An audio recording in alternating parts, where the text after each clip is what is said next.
বন্ধুরা, নিয়ে এলাম তোমাদের জন্য গল্পের ঝুলি। তোমরা কি জানতে চাও ঝগড়া করার কারণে কৃষকের 3 ছেলের কি হয়েছিল? চলো আমরা তাহলে গল্পটি শুনে আসি।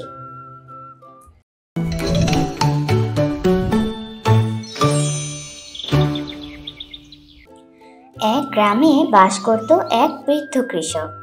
কৃষকের ছিল 3 ছেলে।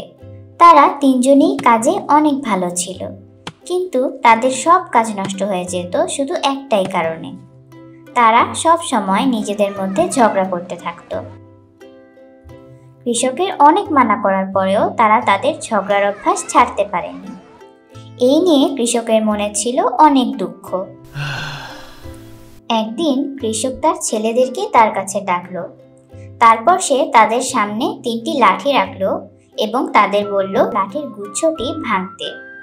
তারা 3 জনই পরপর লাঠির গুচ্ছটি ভাঙার অনেক চেষ্টা করলো, কিন্তু কেউই সেটি ভাঙতে পারল না। তারপর কৃষক তাদের বলল লাঠির বাঁধন খুলে একজন একটি করে লাঠি নিতে এবং সেটি ভাঙতে। এবার 3 ছেলেই তাদের হাতের লাঠিগুলো কটমট করে ভেঙে ফেলল। কৃষক এবার ছেলেদের বলল, দেখো, লাঠিগুলো যখন একসাথে ছিল তখন তোমরা লাঠিগুলো ভাঙতে পারোনি, কিন্তু যখন লাঠিগুলো আলাদা আলাদা ছিল তখন কিন্তু সহজেই সেগুলো তোমরা ভেঙে ফেলেছো। ঠিক তেমনি তোমরা যদি একসাথে মিলেমিশে থাকো তাহলে সব কাজ সহজ মনে হবে আর কেউ তোমাদের সহজে হারাতে পারবে না। কৃষকের কথা শুনে ছেলেরা তাদের ভুল বুঝতে পারলো এবং কথা দিল তারা কখনো আর ঝগড়া করবে না, সবসময় মিলেমিশে থাকবে। কি বন্ধুরা, বুঝতে পারলে তো?